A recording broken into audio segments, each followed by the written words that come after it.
Good afternoon everyone. Class 11th from book NCERT. Today we will start a new chapter, permutation and combination. इस chapter में start करने से पहले कुछ चीज़ें हैं बहुत important which I want to share with you. First of all understanding. बहुत ज़रूरी है अंडरस्टैंडिंग होना कॉन्सेप्ट की. ये वाला जो चैप्टर है कुछ फॉर्मूले बेस्ड नहीं है. ऐसा नहीं है कि कुछ मैं आपको फॉर्मूले दे दूँगी और आप उसमें न्यूमेरिकल वैल्यूज़ पुट करते रहेंगे, सॉल्व करते रहेंगे, आंसर आ जाएगा. इस तरह का ये चैप्टर नहीं है. ये चैप्टर कैसा है? कॉन्सेप्चुअल अंडरस्टैंडिंग का चैप्टर है. स्टेटमेंट को आपने पढ़ना है, उसको समझना है. कम से कम 7-8 मिनट आपने स्टेटमेंट को पढ़ के समझने में लगानी है. फिर उसको सॉल्व करने में सिर्फ 1 ही मिनट लगेगा. ठीक है. तो बहुत इम्पॉर्टेंट यहाँ जो चीज़ है वो है फोकस करना कि कितना आप बेसिक्स पर फोकस कर पाते हो. उसी के अकॉर्डिंग आप क्वेश्चन कर पाओगे. 2 तरह के स्टूडेंट्स होते हैं जो इस चैप्टर को पढ़ते हैं 2 तरीक़ों से. एक तो वो होता है जो बुक की एक्सरसाइज के क्वेश्चन सारे एग्जाम्पल्स 2 या 3 बार करके देख लेते हैं और हमें आंसर तक याद हो जाते हैं कि ये स्टेटमेंट है तो इसमें ऐसे करना है. 1-1, 2-2 लाइन के सॉल्यूशन होते हैं इसके और वो बच्चे इतना प्रैक्टिस कर लेते हैं कि वो सॉल्यूशन तक उनको याद हो जाते हैं. लेकिन अगर उनके सामने कोई नया क्वेश्चन आ जाए तो उनको कुछ समझ में ही नहीं आता कि करना क्या है. This is the problem of this chapter. तो वो चीज़ें किसको समझ में आएंगी कि कोई नया क्वेश्चन देख करके आप उस क्वेश्चन को क्रैक कर पाओ. वो चीज़ कैसे पॉसिबल होंगी? सिर्फ और सिर्फ बेसिक अंडरस्टैंडिंग से क्लियर होंगी तो ही वो चीज़ें क्लियर होंगी. कॉन्सेप्ट बिल्कुल बेसिक से उठा करके सीखना है आपको. चीज़ें रटनी नहीं है, चीज़ों को समझना है. आप कुछ भी इस चैप्टर में कर रहे हो, किसी भी क्वेश्चन को कर रहे हो, कहीं ऐड कर रहे हो, कहीं मल्टीप्लाई कर रहे हो या और कुछ कर रहे हो, पर अरेंजमेंट कर रहे हो, कॉम्बिनेशन कर रहे हो, तो वहाँ आपने अपने आप से पूछना है. हर क्वेश्चन में आपने अपने आप के सामने एक क्वेश्चन पुट करना है कि यहाँ प्लस क्यों किया, यहाँ मल्टीप्लाई क्यों किया, अगर यहाँ हम प्लस करते तो क्या हो जाता. जिस दिन इन क्वेश्चन के आंसर तुम अपने आप से देने लग जाओगे उस दिन समझ लेना कि ये क्वेश्चन आपको, ये चैप्टर आपको अच्छी तरह आ गया. राइट. तो अब हम स्टार्ट करने वाले हैं हमारा चैप्टर परमुटेशन कॉम्बिनेशन. ठीक है. सबसे पहले मीनिंग समझेंगे कि परमुटेशन का क्या मीनिंग होता है और कॉम्बिनेशन का क्या मीनिंग होता है. इसके मीनिंग को समझाने के लिए मैं एक एग्जांपल ले रही हूँ. मैंने क्लास में से कुछ स्टूडेंट्स उठा लिए. उनके नाम हैं A, B, L, K, M, N. कुछ ऐसे नाम हैं. ठीक है. A, B, L, K, M और N. अब मुझे क्या करना है, इन कितने स्टूडेंट्स हो गए, ये 6 स्टूडेंट्स में से मुझे किन्हीं 3 स्टूडेंट को ऑप्ट करना है. किन्हीं 3 स्टूडेंट्स मुझे चूज़ करने हैं. ठीक है. सेलेक्ट करने हैं मुझे इसमें से कोई 3 स्टूडेंट. तो अब मैंने क्या किया, K को सिलेक्ट किया, N को सिलेक्ट किया और A को सिलेक्ट किया. तभी मेरी जगह कोई दूसरा बंदा आया, उसको भी कोई 3 बंदे सिलेक्ट करने हैं, कोई 3 बच्चे उसको सिलेक्ट करने हैं. तो उन्होंने कैसे सिलेक्ट कर लिए, L को सिलेक्ट किया, K को सिलेक्ट किया और A को सिलेक्ट किया. फिर ऐसे ही किसी और ने अगर सिलेक्ट किया तो N को सिलेक्ट किया, M को किया और K को किया. तो इसी तरीके से आप बहुत सारे केसेस बना सकते हैं ना. भाई कोई कुछ सिलेक्ट करेगा, कोई कुछ सिलेक्ट करेगा. हमारे पास तो बहुत सारी चॉइस है ना. 6 स्टूडेंट्स हैं, 6 में से 3 बच्चे ही तो चूज़ करने हैं. तो हमने इस तरह से कॉम्बिनेशन बना लिए कि ये 3 बच्चों का कॉम्बिनेशन, ये कुछ नए 3 बच्चों का कॉम्बिनेशन, ये 3 अलग नए बच्चों का कॉम्बिनेशन. तो ये हम जो यहाँ पर बना रहे हैं ना, इनको हम कहते हैं कॉम्बिनेशन. इनको हम क्या कहते हैं, कॉम्बिनेशन कहते हैं. यानी कि सिलेक्शन करना is called the combination. What we are doing, we are selection hair.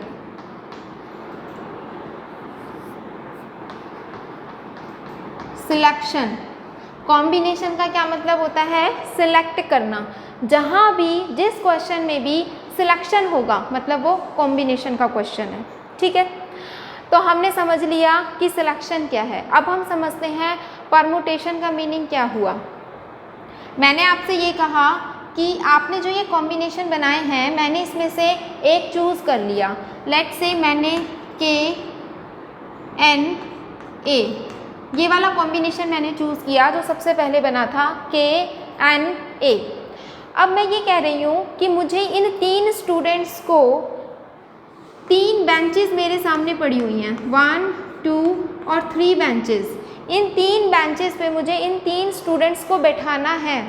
तो मैं कैसे कैसे बिठा सकती हूँ, क्या क्या मेरे पास तरीके हैं कि 3 बेंचेस हैं, 3 स्टूडेंट्स हैं, आप कैसे बैठाओगे? हो सकता है कि आप K को फर्स्ट वाली बेंच पे बैठाओ, या फिर आप K को सेकंड वाली बेंच पे बैठाओ, या फिर आप K को थर्ड वाली बेंच पे बैठाओ। ठीक है, ध्यान से सुनो मैंने क्या कहा। हो सकता है आप K को फर्स्ट वाली बेंच पे बिठाओ, या हो सकता है कि आप K को सेकंड वाली बेंच पे बिठाओ, या हो सकता है कि आप K को थर्ड वाली बेंच पे बिठाओ। यानी कि इस K को बैठाने के आई हैव 3 ऑप्शंस, 3 मेरे पास चॉइस हैं। तो K के लिए कितनी चॉइस हो गई? 3 चॉइस हो गई। K तीनों में से किसी भी बेंच पे बैठ सकता है, उसके लिए 3 चॉइसेस हैं। अब मुझे N को बिठाना है। अब K ने तो एक बेंच ऑक्यूपाई कर लिया ना, जहाँ K बैठ गया वहाँ N तो नहीं बैठ सकता। ठीक है, तो N के पास कितनी चॉइस बची बेंचेस चूज़ करने की? 2 चॉइस बची। जो 2 बेंचेस खाली रह गए हैं उन्हीं दोनों में से वो किसी एक पर बैठेगा। तो यहाँ N के पास कितनी चॉइस बची है? 2 चॉइस बची हैं। और A के पास कितनी चॉइस बची? A के पास तो फिर एक ही चॉइस बची। ठीक है, A के पास एक ही चॉइस बची। And we multiply these numbers, तो आंसर आएगा 6। यानी कि इन 3 बच्चों को 3 बेंचेस पे बिठाने के लिए मेरे पास कितने तरीके हो सकते हैं? 6 वेज हो सकते हैं। It is called the permutation. क्या किया मैंने? क्यों है ये परमुटेशन? कैसे पता चला कि ये परमुटेशन है? कर क्या रही हूँ मैं? अरेंज कर रही हूँ। क्या कर रही हूँ? अरेंज कर रही हूँ। बच्चों को कैसे बैठाना है वो अरेंजमेंट कर रही हूँ। यानी कि परमुटेशन का मतलब क्या होता है? अरेंजमेंट। अरेंजमेंट। तो यहाँ हमने क्या सीखा? अरेंजमेंट करनी सीखी। और दूसरी चीज़ हमने क्या सीखा? सिलेक्शन करना सीखा, कि हम कैसे सिलेक्ट करते हैं या फिर हम कैसे अरेंजमेंट करते हैं। ठीक है, तो permutation is called arrangement and combination is called selection. तो अब एक एग्जांपल से इसको और डिटेल में समझते हैं कि हम इसके बारे में और क्या क्या पढ़ने वाले हैं। यहाँ हम 3 तरह के प्रिंसिपल पढ़ेंगे। ठीक है, 3 तरह के प्रिंसिपल पढ़ेंगे। सबसे पहला हम पढ़ेंगे principle of counting, principle of counting. Second हम पढ़ेंगे principle of addition, principle of addition. और थर्ड हम पढ़ेंगे प्रिंसिपल ऑफ मल्टीप्लिकेशन। 3 तरह के प्रिंसिपल हम यहाँ पर पढ़ने वाले हैं, काउंटिंग, एडिशन और मल्टीप्लिकेशन। अगर ये 3 समझ में आ गए तो कहीं कोई दिक्कत पूरे चैप्टर में नहीं आने वाली है। तो बड़े ध्यान से इसको समझते हैं। काउंटिंग वाला क्या मेथड है, देखते हैं क्या है ये काउंटिंग का क्या मतलब है। एक एग्जांपल लेते हैं इसके लिए। मैंने कहा कि मेरे पास 3 शर्ट्स हैं। I have 3 shirts and I have 4 watches. ठीक है, मेरे पास 3 शर्ट हैं और मेरे पास 4 वॉचेस हैं। मुझे 3 शर्ट्स और ये 4 वॉचेस पहनने हैं, तो मैं कैसे कैसे पहन सकती हूँ? कितने मेरे पास तरीके हैं शर्ट्स और इन वॉचेस को पहनने के। ठीक है, ऐसा नहीं कहेंगे कि चारों वॉचेस एक साथ पहन लो, नहीं नहीं, ये मतलब हमको रियलिस्टिक चीज़ें सोचनी है। हम एक बारी में एक ही वॉच पहनेंगे, ठीक है, एक बारी में कोई एक ही शर्ट पहनेंगे, ठीक है, जो रियल में होता है। कोई भी अपने हाथ में 2-2 घड़ियाँ बांध के नहीं घूमता, ठीक है ना। 1 टाइम में 1 वॉच, 1 टाइम में 1 शर्ट। तो इस तरह से कितनी पॉसिबिलिटीज़ हैं, कैसे हम कॉम्बिनेशन या कैसे हम परमुटेशन कर करके बता सकते हैं कि क्या करना है। तो देखते हैं कितनी शर्ट हैं, 3 शर्ट हैं, S1, S2, S3। क्या होगा? हो सकता है कि मैं फर्स्ट वाली शर्ट को पहनना पसंद करूं, हो सकता है कि मैं सेकंड वाली शर्ट को पहनना पसंद करूं, या हो सकता है कि मैं थर्ड वाली शर्ट को पहनना पसंद करूं। सबसे पहले मैं 3 शर्ट में से कोई एक शर्ट चूज़ करूंगी, राइट। तो चलो ठीक है, मैंने सिलेक्ट कर लिया कि मैं फ़र्स्ट वाली शर्ट को चूज़ करती हूँ। ठीक है, मैं फ़र्स्ट वाली शर्ट पे आ गई। अब फर्स्ट वाली शर्ट हमने चूज़ कर ली, बाकी हमने छोड़ दी। अब इस शर्ट के साथ मुझे कौन सी वॉच पहननी है? हो सकता है कि मैं फ़र्स्ट वाली वॉच पहनूँ, सेकंड पहनूँ, थर्ड या फोर्थ, 4 वॉचेज़ है मेरे पास। तो इस S1 यानी कि पहली शर्ट के साथ 4 पॉसिबिलिटी हैं कि आप फर्स्ट वाली वॉच पहनो, सेकंड वॉच पहनो, थर्ड वाली वॉच पहनो, या फिर आप फोर्थ वाली वॉच पहनो। तो कितने तरीक़ों से आप पहली वाली शर्ट को पहन सकते हो? 4 तरीक़ों से, कि पहली शर्ट के साथ पहली वॉच, पहली शर्ट के साथ दूसरी वॉच, पहली शर्ट के साथ तीसरी, पहली शर्ट के साथ चौथी। यहाँ मेरे पास इस शर्ट को इन वॉचेस के साथ पहनने के कितने तरीके हैं? 4 वेज़ हैं। क्या कोई 5वां वे बता सकते हैं आप? है ही नहीं, कैसे बताएंगे? अब आगे देखते हैं। S2, हो सकता है कि मुझे फर्स्ट वाली शर्ट नहीं पसंद आई हो, मेरा मन कर रहा हो कि मैं सेकंड वाली शर्ट पहनूं। अब सेकंड वाली शर्ट को अगर मैं चूज़ करती हूँ तो मेरे पास कितने तरीके होंगे पहनने के? हो सकता है कि मैं इसके साथ फर्स्ट वाली वॉच पहनूं, सेकंड वाली वॉच, थर्ड वाली या फोर्थ वाली। मतलब यहाँ भी मेरे पास सेम टू सेम 4 ही तरीके हैं। टोटल कितने वेज हैं? 4 ways. In the same way अगर मैं थर्ड वाली शर्ट को ऑप्ट करती हूँ तो भी मेरे पास 4 ही वेज होंगे, तो ही 4 वेज होंगे। या भी यहाँ पर भी कितने वेज आ गए हैं? 4 वेज आ गए हैं। तो हमें तो क्या फाइंड करना था कि टोटल कितने वेज हैं कि हम इन 3 शर्ट और 4 वॉचेस को पहन सकें। तो टोटल नंबर ऑफ वेज हमें निकालने थे। देखो, पहली शर्ट पहनने के 4 वेज, दूसरी शर्ट को पहनने के 4 तरीके और तीसरी शर्ट को पहनने के 4 तरीके। तो टोटल तो आप बता सकते हो ना। तो टोटल कितने तरीके हो गए? 12 वेज हो गए। कितने तरीके हो गए टोटल? 12 वेज हो गए। ठीक है ना। तो हमको ये बात बहुत अच्छे से समझ में आ गई है कि 12 वेज हो गए हैं। इसको हम बोलते हैं, ये जो हमने काउंटिंग कर करके बनाए हैं ना तरीके, 12 ways, this is called the principle of counting. इसको हम कहते हैं कि हम ये किस मेथड से सॉल्व कर रहे हैं? प्रिंसिपल ऑफ काउंटिंग से सॉल्व कर रहे हैं। अब मैं आपको बताती हूँ प्रिंसिपल ऑफ एडिशन और प्रिंसिपल ऑफ मल्टीप्लिकेशन क्या होता है। Principle of addition and principle of multiplication देखते हैं। एडिशन जो होता है, एडिशन का मतलब होता है प्लस करना, और मल्टीप्लिकेशन का मतलब होता है मल्टीप्लाई करना। सबको पता है ना। देखो, एडिशन में और मल्टीप्लिकेशन में 2 चीज़ें होती हैं। एक तो है OR और एक होता है AND एंड। एंड का मतलब क्या है कि हमें दोनों चीज़ें एक साथ करनी है। जैसे मैंने कहा कि मुझे शर्ट और वॉच दोनों चीज़ें पहननी है। ऐसा नहीं है कि खाली शर्ट पहन ले, वॉच पहने ही ना। नहीं, हमें दोनों काम एक साथ करने हैं। हमें शर्ट पहननी है तो उसके साथ वॉच भी पहननी है। तो ये दोनों काम हम एक साथ कर रहे हैं। तो यहाँ कौन सी वाली सेंस है? एंड वाली सेंस है। एंड, ये भी और ये भी, एंड वाली सेंस है। अभी एक और सेंस आती है जो और होती है, जिसमें चॉइस होती है। जैसे शर्ट 1 और शर्ट 2 में मेरे पास और वाली चॉइस थी कि या तो मैं शर्ट 1 पहनूंगी या तो मैं शर्ट 2 पहनूंगी। तो यहाँ कौन सी वाली चॉइस हो गई? और वाली चॉइस हो गई। और कि या तो मैं फर्स्ट वाली वॉच पहनूंगी या तो मैं सेकंड वाली वॉच पहनूंगी। वहाँ कौन सी चॉइस हो गई? और वाली चॉइस हो गई। या तो आप ये काम करोगे, ये काम नहीं करोगे तो आप दूसरे वाला काम करोगे, है ना। तो वहाँ कौन सी वाली चॉइस हो जाती है? और।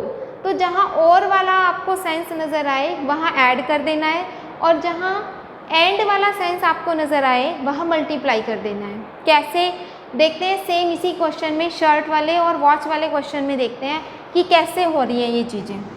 देखो यहाँ पर 2 चीज़ें हैं मेरे पास। 3 तो शर्ट हैं, ठीक है, और प्लस में 4 वॉचेज़ हैं। क्या हैं? वॉचेस। ये दो चीज़ें हैं, शर्ट और वॉच। ठीक है, मुझे दोनों चीज़ें करनी है, मुझे शर्ट भी पहनना है, मुझे वॉच भी पहनना है, दोनों एक साथ पहनना है, एक साथ करना है, चॉइस नहीं है दोनों में, दोनों चीज़ें आपको चूज़ करनी ही हैं। तो शर्ट को चूज़ करने के कितने तरीके हैं, कितने number of ways to choose the shirt. हो सकता है कि आप फर्स्ट को चूज़ करो, सेकंड को करो या थर्ड को करो, तीन चीज़ें हैं तो चूज़ करने के तरीके भी तो तीन ही हुए। तो वी हैव 3 वेज। कितने वेज हुए शर्ट को चूज़ करने के, 3 वेज। अगेन वॉच को चूज़ करने के कितने वेज हैं, जितनी वॉचेस होंगी उतने वेज हैं। 4 वॉचेस हैं तो कितने वेज हैं, 4 वेज हैं। जब दोनों काम एक साथ करने हैं तो हम क्या करेंगे, मल्टीप्लाई करेंगे। दोनों काम एक साथ कर रहे हो, ये भी चूज़ कर रहे हो और ये भी चूज़ कर रहे हो, तो मल्टीप्लाई कर लेना, तो आंसर कितना आ जाएगा, टोटल 12 वेज। तो बस इतना सा सॉल्यूशन है इस क्वेश्चन का। Is it clear? देखते हैं कुछ और questions.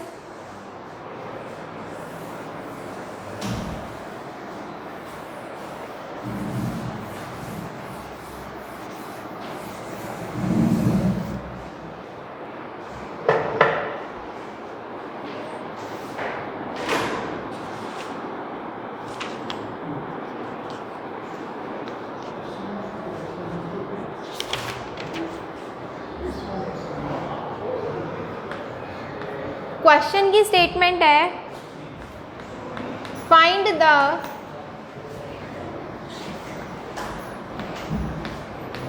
Number of 5 letter words with or without meaning which can be formed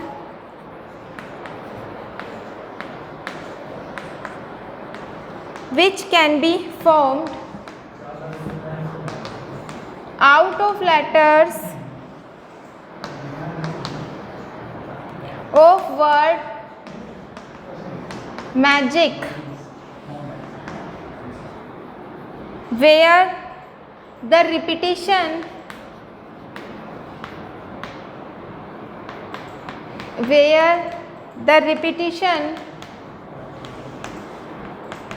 of the letters is not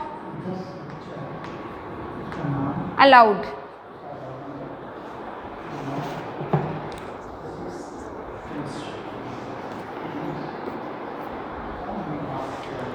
समझते हैं इस क्वेश्चन को। क्या है इस क्वेश्चन में, find the number of 5 letter words.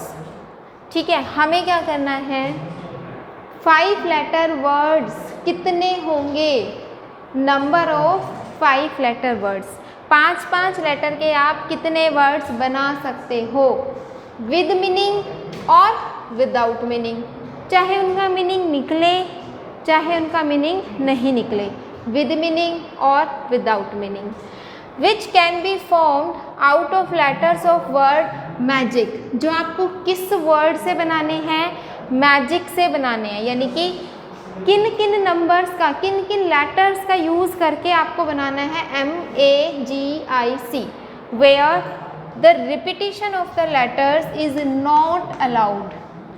Letters को रिपीट नहीं करना।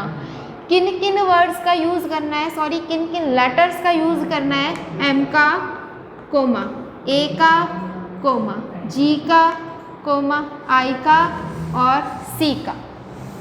ठीक है, इन 5 लेटर्स का यूज़ करके आप और कितने नए वर्ड्स बना सकते हो। 5 लेटर के ही वर्ड हमें बनाने हैं, लेकिन उसमें हमने रिपीट नहीं करना, रिपीटिशन हमारे पास यहाँ अलाउ नहीं है। तो अब इस तरह के क्वेश्चन को सॉल्व करने के लिए हम इस तरह से बॉक्सेस बना लेंगे। कितने, हमसे कहा जा रहा है कि कितने 5 लेटर के वर्ड, तो हमको 5 लेटर चाहिए, तो 5 बॉक्स बना लो, 1 2 3 4 5। हमने क्या किया, 5 बॉक्सेस बना लिए। अब मुझे इस बॉक्स के अंदर लेटर्स लिखने हैं। क्या लिख सकती हूँ मैं, यहाँ M भी लिख सकती हूँ, A लिख सकती हूँ, G लिख सकती हूँ, I और C। मैं यहाँ कुछ भी लिख सकती हूँ। इसके पास कितनी चॉइस है फिल करने के लिए?